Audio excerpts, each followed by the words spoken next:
نحمده ونصلي على رسوله الكريم اما بعد فاعوذ باللہ من الشیطان الرجیم بسم اللہ الرحمن الرحیم۔ دورہ قرآن سے آج ہمارا سبق نمبر 27 ہے اور اس میں ہم سورہ قاف سے لے کر سورہ الحدید کے مضامین کا خلاصہ بیان کریں گے۔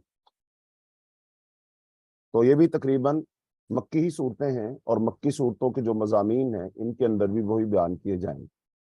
نمبر 1، اہل مکہ کو دعوت دی گئی بالخصوص اور پھر سارے جہان کے لوگوں کے، قیامت تک کے لوگوں کے لیے بالعموم، کہ رسول اللہ صلی اللہ علیہ وسلم کی رسالت کو تسلیم کرو اور آپ پر نازل ہونے والی کتاب قرآن پاک کو کتاب ہدایت سمجھو، اس پر ایمان لاؤ اور اللہ رب العالمین کی وحدانیت کو، توحید کو قبول کرو اور اللہ کی ذات میں، صفات کے تقاضوں میں کسی قسم کا شرک نہ کرو، اور قیامت کے دن پر ایمان لاؤ کہ روز حساب آئے گا، یوم الدین اللہ نے مقرر کیا ہے کہ اس میں اول و آخر تمام انسان اللہ کے حضور جمع ہوں گے اور اللہ تعالیٰ پھر لوگوں کا حساب لے گا۔ جو لوگ نیک ہوں گے ان کو ان کی نیکی کا صلہ جنت میں داخلے کی صورت میں دیا جائے گا، اور جو لوگ برے ہوں گے، بدعمال ہوں گے، تو ان کو سزا کے طور پر جہنم میں ڈال دیا جائے گا۔ تو یہ بنیادی مضامین ہیں۔ اب یہ باتیں سمجھانے کے لیے اللہ رب العالمین نے مختلف اقوام کا تذکرہ کیا ہے، ان کی تاریخ بیان کی ہے، اور ان کی جو بری خصلتیں تھیں، ان کے برے کام تھے، اللہ نے ان کو بھی بیان کیا ہے۔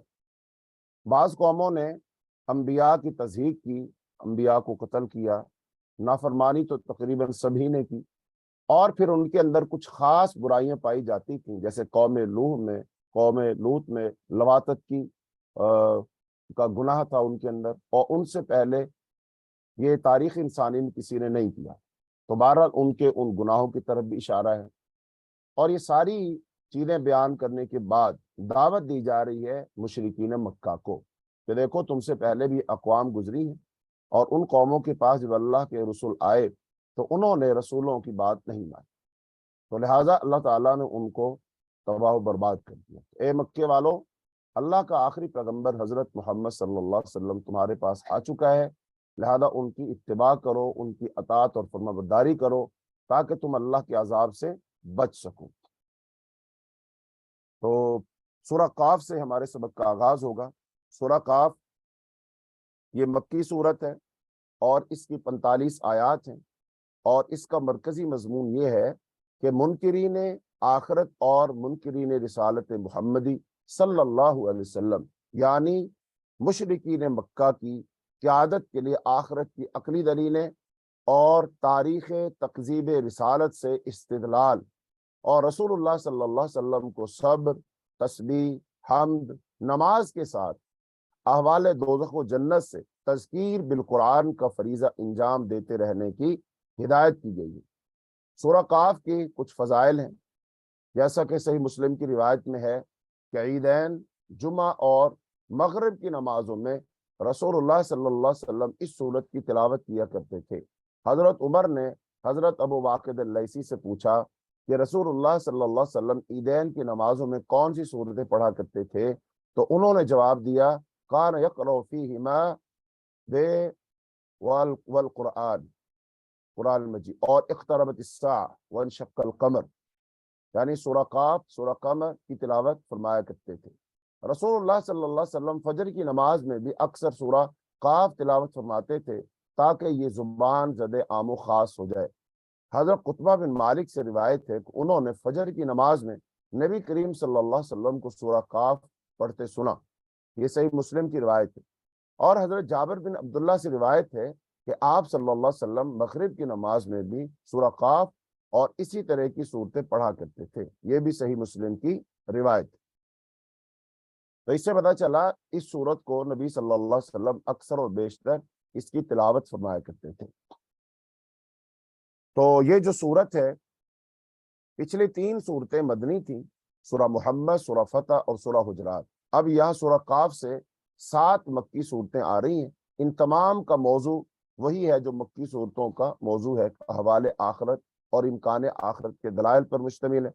سورہ محمد کے حکم جہاد کو، سورہ فتح کی فتوحات کی بشارتوں، اور سورہ حجرات کے حقوق اور اس سورہ قاف اور اس کے بعد آنے والی صورتوں کے عقیدہ آخرت سے مشروط کر دیا گیا ہے۔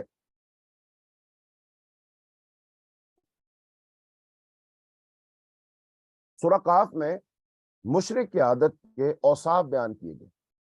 مشرک جو قیادت تھی، مشرکین مکہ تھے، قریش جو مکہ تھے، اب ان کی جو قیادت تھی، ان کی قیادت میں کون کون سے ان کے اوصاف تھے، بری صفات ان کی کون کون سی تھی۔ تو نمبر ایک، یہ کافر قیادت سخت ناشکری ہے۔ نمبر دو، حق سے دشمنی رکھتی ہے۔ نمبر تین، یہ قیادت خیر سے روکتی ہے۔ نمبر چار، معتد اور حد سے گزرنے والی ہے۔ نمبر پانچ، مریب ہے، شک میں مبتلا ہے۔ اور نمبر چھ، مشرک ہے، الذی جعل مع اللہ الہا آخر۔ اور اسی طرح سورہ قاف میں مسلم قیادت اور رسول اللہ صلی اللہ علیہ وسلم کے اوصاف بیان کیے گئے ہیں۔ نمبر ایک، رسول اللہ صلی اللہ علیہ وسلم منذر ہیں، ڈرانے والے ہیں، مذکر ہیں، نصیحت کرنے والے ہیں، اور جبار نہیں ہیں۔ تبلیغ دین میں جبر و زبردستی نہیں ہے۔ تو اس صورت کو سمجھنے کے لیے 8 مختلف حصوں میں تقسیم کر کے آسانی سمجھا جا سکتا ہے۔ تو آیت نمبر 1 سے آیت نمبر 5 میں مشرکین مکہ کے امکان آخرت کے بارے میں شکوک و شبہات پر مشتمل اعتراضات کا جواب دیا گیا ہے۔ پہلا اعتراض یہ تھا، رسول خود قریش کے اندر کا ایک انسان کیوں ہے، منذر منہ۔ دوسرا اعتراض آخرت کے بارے میں تھا کہ مرنے کے بعد دوبارہ جی اٹھنا یہ بعید از عقل ہے، اس کو عقل ماننے کے لیے تیار نہیں ہے۔ ذالک رجم بعید، اس کا جواب اللہ تعالیٰ کی صفت علم سے دیا گیا کہ وہ لاشوں میں ہونے والی کمی کا بھی علم رکھتا ہے۔ مشرکین مکہ کی ضد اور ہٹ دھرمی پر روشنی ڈالی گئی کہ دلائل پر مبنی حق آ جانے کے باوجود یہ تشکیک آمیز سوالات اٹھا کر تکذیب کر رہے ہیں، یعنی یہ جھٹلا رہے ہیں۔ بظاہر تو یہ سوال پوچھتے ہیں لیکن ان کے دل میں یہ ہے کہ ایسا ہونا نہیں ہے، یعنی جب کوئی فوت ہو جائے گا تو دوبارہ کیسے اٹھے گا، جب قبر میں دفنا دیا جائے گا اور مر کر وہ مٹی ہو جائے گا تو دوبارہ کیسے اٹھے گا، جب ہڈیاں گل سڑ جائیں گی تو کوئی دوبارہ کیسے اٹھے گا، یعنی کہ نہیں اٹھے گا۔ تو ان کا عقیدہ یہی تھا۔ پھر آیت نمبر 6 سے آیت نمبر 11 میں امکان آخرت کی دلیلیں فراہم کی گئی ہیں کہ بالکل آخرت کا امکان ہے، آخرت آئے گی، روز قیامت آئے گا، اللہ تعالیٰ اٹھائے گا، حساب و کتاب لے گا۔ ایک عقلی دلیل یہ ہے کہ جو اللہ بابرکت پانی کے ذریعے موسم خزاں کی مردہ زمین کو سرسبز و شاداب کر دیتا ہے، وہی اللہ قبرستانوں کو زندہ کر کے قیامت کے دن انسانوں کو اٹھائے گا۔ وَأَوْحَيْنَا بِهِ بَلَّةً مَيْتَةً كَذَلِكَ الْخُرُوجُ۔ اب ایک جب زمین چٹیل میدان ہوتی ہے، اس کے اوپر کوئی گھاس پھوس پیڑ پودا کچھ نہیں ہوتا، لہذا جب اللہ پاک بارش برساتا ہے، بارش برسا کر وہی زمین، اس کے اوپر لہلہاتی کھیتیاں ہوتی ہیں، خوبصورت رنگوں والے پھول ہوتے ہیں، خوشبوئیں مہک رہی ہوتی ہیں، درختوں پہ پھل آ جاتے ہیں۔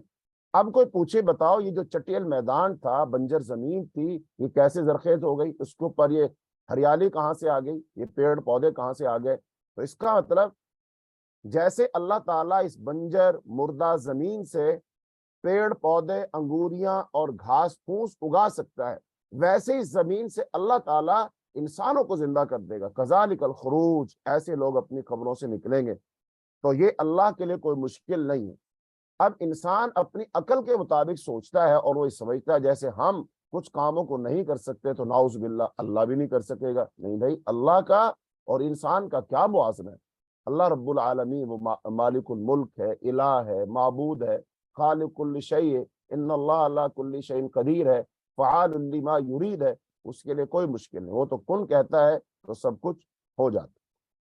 آیت نمبر 12 سے آیت نمبر 14 میں 8 قوموں کی تکذیب کے جرم میں ہلاکت کا ذکر ہے۔ 8 قوموں کا تذکرہ ہے کہ ان 8 قوموں نے اپنے اپنے رسولوں کو جھٹلایا، بات نہیں مانی، ان کا مذاق کیا، استہزاء کیا ان کے ساتھ اور بدسلوکی کی، بالآخر اللہ رب العالمین نے ان کو ہلاک کر دیا۔ تو تاریخ ہلاکت سے عبرت حاصل کرنے اور اللہ کے قانون جزا و سزا کو تسلیم کر کے آخرت پر ایمان لانے کی ہدایت کی گئی۔ 8 قومیں یہ ہیں: قوم نوح، اصحاب الرس، قوم ثمود، قوم عاد، فرعون، قوم لوط، اصحاب الایکہ اور قوم تبع۔ یہ وہ قومیں ہیں جو عرب کی تاریخ میں ان کو یاد کیا گیا ہے۔ تو یہ عرب کی قومیں، تو عرب کے لوگ اس بات کو سمجھتے ہیں، اور اللہ تعالیٰ نے ان کو پھر ہلاک اور برباد کیا۔ تو بتایا یہ گیا ہے کہ ان قوموں نے بھی رسولوں کی رسالت کو نہیں مانا تو اللہ نے تباہ و برباد کر دیا۔ تو تم بھی اگر اپنے رسول کی رسالت کو نہیں مانو گے تو اللہ تباہ و برباد کر دے۔ تو آیت نمبر 15 میں آخرت کی عقلی دلیلیں پیش کی گئی ہیں۔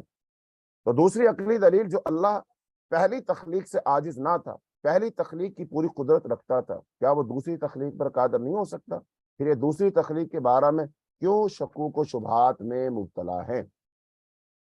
آیت نمبر 16 سے آیت نمبر 30 میں عالم نزع، عالم نزع کا معنی، نزع کا کھینچنا، تو جب انسان کی روح کو کھینچا جاتا ہے، جب اس کی جان نکل رہی ہوتی ہے، تو عالم نزع موت اور دوزخ کا نقشہ کھینچ کر اسلام دشمن مشرکوں کافرین کو دوزخ کے عذاب سے ڈرایا گیا۔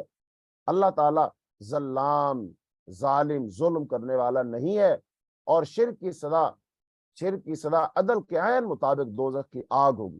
اللہ تعالیٰ خالق ہے، مکمل علم رکھتا ہے، دل میں آنے والے وسوسوں کو بھی جان لیتا ہے، رگے جان سے بھی زیادہ قریب ہے۔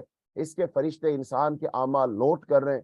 موت کی سختیاں برحق ہیں، قیامت برحق ہے، جس دن ہر آدمی دو فرشتوں کے ساتھ حاضر کیا جائے گا۔ سائق، ایک اس کو چلانے والا ہوگا، اور دوسرا شہید، ایک ہانک کر لے جائے گا اور دوسرے کے پاس ریکارڈ ہوگا۔ اس دن غفلت کا پردہ چاک ہو جائے گا، ہر ناشکرے اور حق سے اناد رکھنے والے آدمی کو دوزخ میں جھونک دیا جائے گا۔ جو شرک کرتا تھا، سرکش تھا، شکوک و شبہات میں گرفتار تھا، وہاں پھر وہ ابلیس سے جھگڑے گا، اور ابلیس اپنے آپ کو بری ذمہ قرار دے گا۔ دوزخ سے پوچھا جائے گا کیا تو بھر گئی ہے؟ وہ کہے گی حل من مزید، ابھی تو اور چاہیے۔ حدیث پاک میں آتا ہے جب دوزخ میں اللہ ڈالے گا پھر پوچھے گا اور چاہیے، وہ کہے گی ہاں اور چاہیے، اور چاہیے، اور چاہیے۔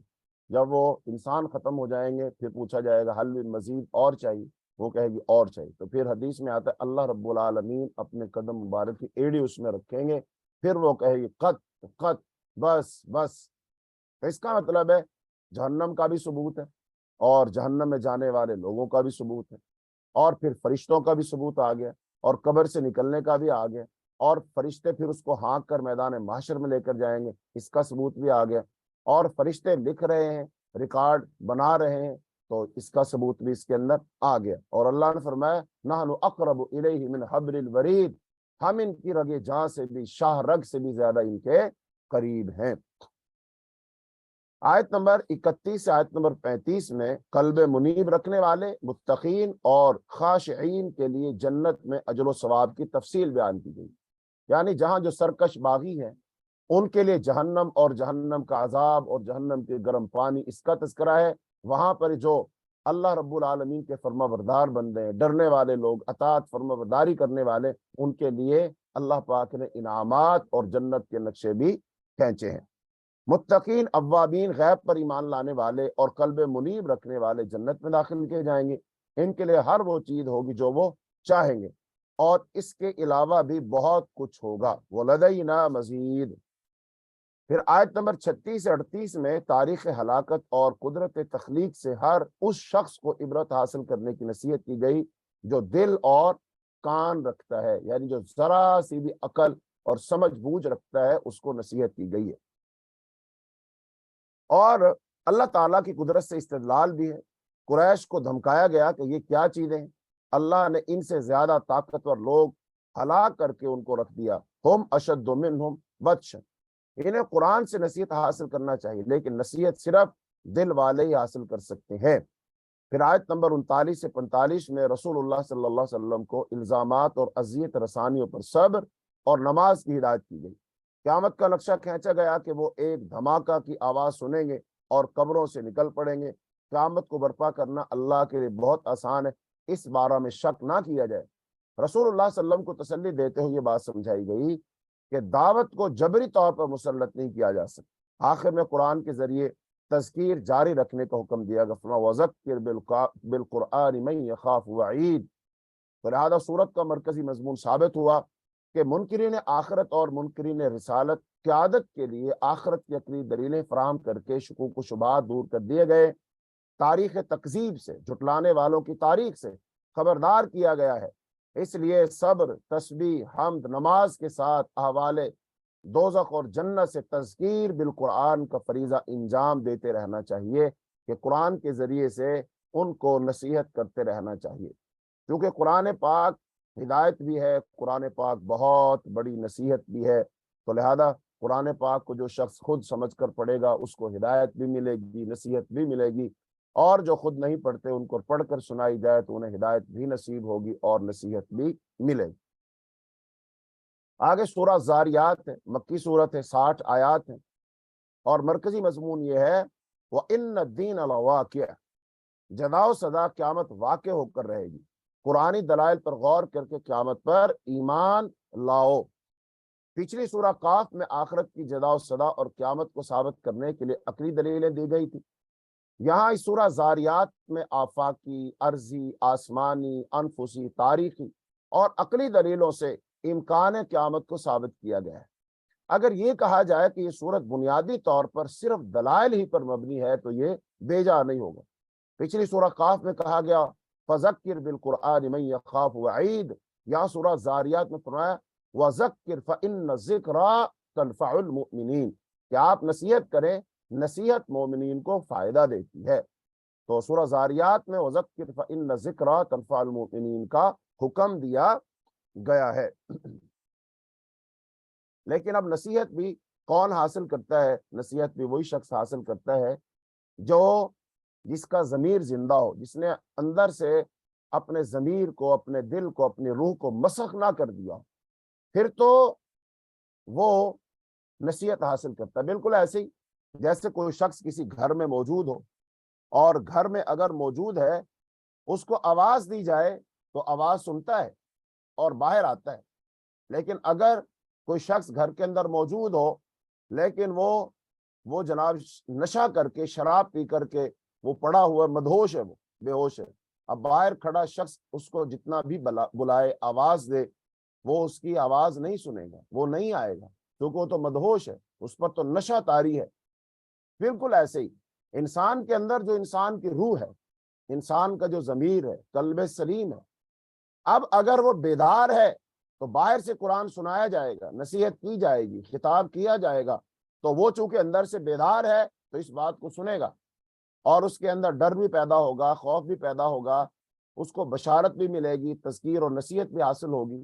لیکن جو شخص وہ اس کی روح مر چکی ہے اور وہ اس کا ضمیر مسخ ہو چکا ہے، اس نے اپنے اندر کی آواز کو دبا دیا ہے، لہذا اس کو جتنا چاہے قرآن سنایا جائے، نصیحت کی جائے، خطاب سنے، دروس سنے، لیکن وہ شخص اپنی ہٹ سے باز نہیں آتا، وہ اسی ڈگر پر چلتا رہتا ہے۔ تو ایسے ہی لوگ جو ہے نا وہ مردہ ضمیر لوگ ہو جاتے ہیں، مردہ دل لوگ ہو جاتے ہیں۔ جیسا کہ اللہ تعالیٰ نے اس بات کا تذکرہ کیا ہے کہ کلا بل ران علی قلوبہم، کہ لوگوں کے دل تو زنگ آلود ہو گئے۔ تو کہیں فرمایا گیا کہ مثل الذین یذکرون اللہ والذین لا یذکرون مثل الحی والمیت، ذکر کرنے والوں اور نہ کرنے والوں کی مثال وہ زندہ اور مردہ کی، جو ذکر کرتا ہے وہ زندہ ہے اور جو ذکر نہیں کرتا وہ مردہ ہے۔ یعنی یہ ایک زندگی اور مردہ ہونا اور زندہ ہونا ایک دوسرے لحاظ سے، لہذا اب نصیحت کون حاصل کرے گا؟ جو زندہ ہوگا، لیکن جو مردہ ضمیر ہوگا وہ نصیحت حاصل نہیں کرے گا۔ لہذا سورہ زاریات میں آیت نمبر 1 سے آیت نمبر 6 میں امکان آخرت پر ہواؤں سے آفاقی دلائل دیے گئے، اور آیت نمبر 7 سے آیت نمبر 20 میں الخراسون اور متقین کے درمیان تقابل ہے۔ خراسون مطلب ہے جو اندازے لگانے والے، یعنی ایک تو ہوتا ہے علم، ایک ہوتا ہے اندازہ۔ تو جب علم آ جائے تو اندازے چھوڑ دینے چاہیے نا، علم کو تسلیم کرنا چاہیے، لیکن وہ پھر بھی اندازے لگاتے ہیں کیسے ہوگا، کیوں کر ہوگا، تو یہ تو ممکن نہیں ہے، وہ اندازے لگاتے رہتے۔ تو اللہ رب العالمین نے تو یہاں ان کا رد فرمایا ہے کہ ان کے سارے اندازے غلط ہوں گے، اور آسمان سے آفاقی دلائل کے ذریعے روز قیامت کے بارے میں اندازے لگانے والوں الخراسون کا رد کر کے ان کے 4 غلط رویے بیان کیے گئے۔ فضول اختلاف کرتے ہیں، ظن اور تخمین سے کام لیتے ہیں، غفلت میں مبتلا رہتے ہیں، قیامت کا وقت پوچھتے ہیں۔ متقین محسن ہوتے ہیں، راتوں کو کم سوتے ہیں، صبح سویرے استغفار کرتے ہیں، اور ان کے مال میں سائل و محروم کا حق ہوتا ہے، یعنی متقین اللہ اور بندوں کے حقوق ادا کرتے ہیں۔ آیت نمبر 21 میں وقوع قیامت کی ایک اور دلیل دی گئی۔ آخرت پر یقین پیدا کرنے کے لیے انفسی دلائل دے کر بتایا گیا کہ انسانی ضمیر قیامت کے برپا ہونے کی دلیل فراہم کر رہا ہے۔ وَفِي أَنفُسِكُمْ أَفَلَا تُبْصِرُونَ، تمہارے اندر بھی نشانی، کیا تم غور و فکر نہیں کرتے، سمجھتے نہیں ہو؟ آیت نمبر 22 سے آیت نمبر 23 میں آخرت کی آفاقی اور عقلی دلیلیں پیش کی گئی ہیں۔ آیت نمبر 24 میں سے 46 تک جزا و سزا کی تاریخی دلیلیں پیش کی گئی ہیں کہ قیامت کے دن اللہ تعالیٰ جزا سے نوازے گا، مجرمین اور مسرفین کو سزا دے کر داخل جہنم کرے گا۔ تاریخ سے جزا و سزا کا یہی سبق ملتا ہے کہ دنیا کی طرح آخرت میں بھی جزا و سزا ہو کر رہے گی۔ آیت نمبر 24 سے 30 میں حضرت ابراہیم کو بڑھاپے میں فرشتوں کی جانب سے اولاد کی خوشخبری دی گئی، یہ جزا کی دلیل تھی، اور یہ واقعہ بہت پہلے پیش آیا۔ اور پھر آیت نمبر 31 سے 37 میں بتایا گیا کہ جزا کی خوشخبری دینے والے یہی فرشتے فلسطین سے اردن حضرت لوط کے پاس گئے اور انہیں ان کی قوم کی ہلاکت کی بری خبر سنائی، یہ صدا کی دلیل تھی۔ پھر آیت نمبر 38 سے 40 میں فرعون اور اس کے جنود یعنی لشکروں کی ہلاکت کا ذکر ہے، جو موسیٰ علیہ السلام کو جادوگر یا پاگل گردانتے تھے، اور قرآن میں فرعون کے لشکروں کو آل فرعون بھی کہا گیا ہے، اور قوم عاد کو جو بانج ہوا اور ریح العقیم سے ہلاک کر دیے جانے کا ذکر ہے۔ تو آیت نمبر 43 سے 45 میں قوم سمود کے ایک بجلی صاعقہ سے ہلاک کر دیے جانے کا ذکر ہے، اور آیت نمبر 46 میں حضرت نوح کی فاسق قوم کا ذکر ہے۔ یہ مختلف اقوام کا تذکرہ کر کے یہ تاریخ جزا و سزا وہ بیان کی گئی اور دلیلیں پیش کی گئی کہ دیکھو دنیا میں اللہ تعالیٰ اگر کوئی اچھے کام کرتا ہے تو اللہ تعالیٰ اس کو انعام بھی دیتا ہے، اس کو جزا دیتا ہے۔ جیسے حضرت ابراہیم علیہ السلام نے اللہ کی بندگی کی اور کمال بندگی کی، اور اللہ تعالیٰ کی توحید کی دعوت دینے اور اپنانے کا حق ادا کر دیا، لہذا لوگوں کی طرف سے مشکلات اور تکلیفیں تو آئیں، لیکن اللہ تعالیٰ نے ان کو بطور انعام کے اولاد عطا فرما دی تو اللہ پاک نے جزا دے دی۔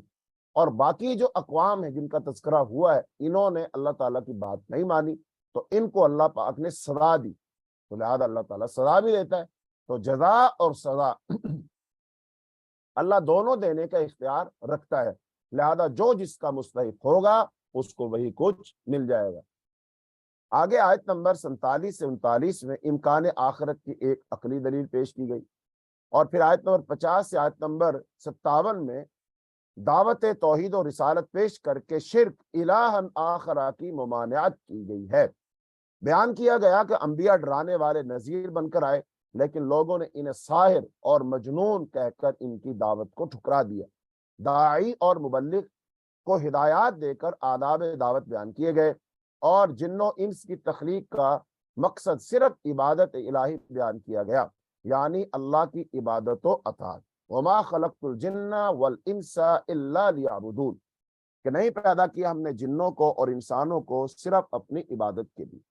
اب یہ جو لفظ ہے نا عبادت، اس کو تھوڑا سا سمجھنا چاہیے، چونکہ ہمارے ہاں بالکل عرف عام میں یہی ہے کہ جب کہا جاتا ہے عبادت تو ذہن میں کیا آتی ہے؟ نماز ہے، سب سے پہلے نماز، پھر اور چونکہ نماز وہ ہے جو یومیہ کے لحاظ سے ہر روز پڑھنی ہوتی ہے، باقی روزے سال بعد آئے، حج سال بعد آیا، زکوٰۃ بھی سال بعد، اور زکوٰۃ بھی خاص لوگ ہی دیں گے اور حج بھی خاص لوگ کریں گے جن کے پاس مال ہے، غریب غربا تو کر ہی نہیں سکتے، تو لہٰذا روزے جو ہیں وہ ان کی بھی چھٹی ہو سکتی ہے اگر کوئی مریض ہے، کوئی اور مسئلہ وغیرہ ہے، لیکن نماز ہی ایک واحد ایسی عبادت ہے کہ جو ہر امیر غریب نے وہ ہر حال میں کرنی، بھلے وہ کوئی مقیم ہے، بھلے کوئی مسافر ہے، بھلے کوئی بیمار ہے، بھلے کوئی تندرست ہے، لہذا وہ ہر حال میں کرنی ہی کرنی۔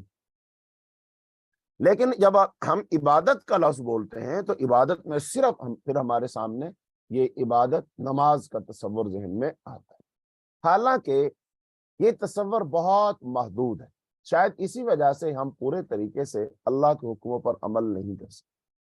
عبادت کا جو لفظ ہے نا یہ بنا عبد، عین با دال 3 حرفوں سے بنا، اور عربی میں عبد کہتے ہیں غلام کو، غلام تو عبادت غلامی عبدیت، اس کا صحیح ترجمہ تو بنتا ہے عبدیت۔ اللہ پاک نے پیدا کیے جنوں اور انسانوں کو کس لیے؟ اپنی عبدیت کے لیے، اپنی غلامی کے لیے، اپنی فرما برداری کے لیے، اپنی اطاعت کے لیے۔ اچھا اب اگر یہ عبدیت والا تصور ذہن میں رکھیں، غلامی والا تصور ذہن میں رکھیں، تو پھر یہ بات کھل کر سامنے آئی۔ چونکہ عرب میں تو غلام ہوتے تھے، اب تو ہمارے ہاں تو چونکہ غلامی کا تصور ختم ہو گیا، غلام ہے نہیں ہے، لیکن عرب میں تو غلام تھے۔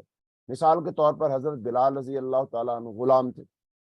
اب جب وہ غلام تھے تو لہٰذا وہ اپنے آقا کا، اپنے مالک کا ہر حکم مانتے، مالک جہاں کہہ دے وہ آدمی کھڑا رہے گا، جہاں کہے بیٹھ جاؤ بیٹھ جائے گا۔ اگر اس کا مالک اس کو کوڑا لے کر مارنا شروع کر دے بغیر کسی وجہ کے، اس کو حق حاصل ہے، وہ مار سکتا ہے۔ اگر اس کا مالک تلوار لے کر اس کی گردن کاٹ دے، کسی کو کوئی اعتراض نہیں ہو سکتا، چونکہ وہ اس کا غلام ہے، تو مالک کو پورا حق حاصل ہے۔ تو اب یہ جو غلام ہے نا، یہ اپنے مالک کی ہر بات مانتا ہے، وہ جائز مانتا ہے، ناجائز مانتا ہے، وہ ظلم کرے انصاف کرے، ہر صورت اس نے بات ماننی۔ لہذا یہ ہے غلامی کا تصور۔ مثال کے طور پر اب ایک مالک اپنے غلام سے کہتا ہے بھئی تم نے شام تک یہ 10 کام کرنے، تم نے شام تک یہ 10 کام کرنے۔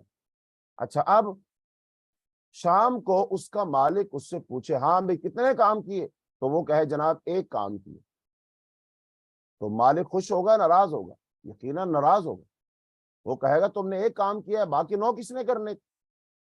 اور ظاہر بات ہے آج کے دن کے لحاظ سے یہ جو غلام ہے یہ ناکام ہو گیا۔ اگر اس نے 10 کے 10 کیے ہوں تو پھر کہا جائے گا ہاں جی مالک خوش ہوگا، اس نے پورا کام کر دی، ذمہ داری پوری ادا کر دی۔ اب اس مثال کو آپ اپلائی کیجئے، اللہ ہمارا مالک ہے اور ہم اس کے غلام ہیں، وہ مرد ہوں یا عورتیں، وہ غلام۔ اب اللہ تعالیٰ نے حکم دیے اور وہ احکام قرآن پاک کے اندر موجود ہیں۔ اب وہ احکام ہر لحاظ سے، عبادات کے احکام الگ ہیں، عقائد و نظریات کے احکام الگ ہیں، اخلاقیات کے احکام الگ ہیں، حقوق و فرائض الگ ہیں، معاشیات کے، سیاسیات کے، اقتصادیات کے، یہ سارے کے سارے احکام الگ الگ۔ کیا ہم کھائیں گے، کیا پئیں گے، کیا پہنیں گے، کیا نہیں پہنیں گے، تو یہ سارے احکام موجود۔ اچھا اب ایک شخص، ایک مسلمان اس بات کو جانے گا کہ وہ ہمارا مالک ہے اور ہم اس کے غلام ہیں، تو کتنے کاموں کا اس نے ہمیں حکم دیا یہ ہم جانیں گے۔ اب ہم فرض کر لو مثال کے طور پر ہم 10 کام لیتے ہیں، 10 کاموں کا اللہ نے حکم دیا۔ اچھا اب ایک دن میں کوئی بندہ 10 کام کرتا ہے اور کوئی بندہ 1 کام کرتا ہے۔ مثال کے طور پر ایک بندہ صرف نماز پڑھتا ہے، 10 کاموں میں سے 1 کام نماز پڑھنا، وہ نماز پڑھتا ہے اور باقی 9 کام نہیں کرتا، ان میں اپنی مرضی کرتا ہے۔ ایک بندہ وہ ہے نماز بھی پڑھتا ہے اور 10 کام بھی کرتا ہے۔ لہٰذا اب صحیح غلامی کون کر رہا ہے، صحیح عبد کون سا ہے؟ مالک کس سے خوش ہوگا؟ جس نے 10 کے 10 کام کیے۔ لیکن جو بندہ صرف نماز پڑھتا ہے اور نماز پڑھ کر یہ سمجھتا ہے میں نے حق بندگی اور غلامی ادا کر دیا، یہ غلط فہمی مبتلا ہے۔ لہٰذا ہمیں باقی کام بھی کرنے، اب کاروبار بھی اللہ کے حکم کے مطابق کرنا ہے، خوشی غمی بھی ہم نے اللہ کے حکم کے مطابق کرنی، دوستی دشمن بھی ہم نے اللہ کے حکم کے مطابق کرنی، سیاست اور معیشت بھی ہم نے اللہ کے حکم کے مطابق چلانی، ملک بھی ہم نے اللہ کے حکم کے مطابق چلانا، عدالت بھی ہم نے اللہ کے حکم کے مطابق چلانی، داخلہ خارجہ کے جو مسائل ہیں وہ بھی اللہ کے حکم کے مطابق چلانے، اور زندہ ہونے، فوت ہونے، پیدا ہونے اور فوت ہونے کے جو معاملات وہ بھی اللہ کے حکم کے مطابق چلانے۔ مطلب سارے کام تو اللہ کے حکم کے مطابق چلانے۔ لیکن ایک بندہ صرف نماز پڑھتا ہے اور نماز پڑھ کر وہ سمجھتا ہے میں نے حق کے بندگی ادا کر دی اور باقی اپنی مرضی کام کرتا ہے، بالکل غلط، 100% غلط۔ اچھا اب اس کو آپ ایک لحاظ سے اور سمجھیں، آپ اندازہ لگائیں نماز کہاں پڑھی جاتی ہے؟ مسجد میں۔ تو اس کا مطلب مسجد میں نماز پڑھی جائے گی، اور مسجد کی غلامی تو بہت تھوڑے وقت کے لیے ہے نا، یعنی ایک بندہ مسجد میں آتا نماز پڑھنے کے لیے، مسجد میں کتنا وقت رہتا وہ 10 منٹ، 15 منٹ، 20 منٹ، اس سے زیادہ تو کوئی نہیں رہتا۔ بندہ نماز پڑھنے گیا، نماز میں 10 منٹ لگے، 5-7 منٹ کو اذکار وغیرہ دعا وغیرہ کر کے وہ 15 منٹ میں باہر آ گئے۔ تو اس کا مطلب 24 گھنٹوں میں سے 5 نمازوں کا وقت نکال لو، اگر آپ وہ 10-10 منٹ کرے تو 50 منٹ، اور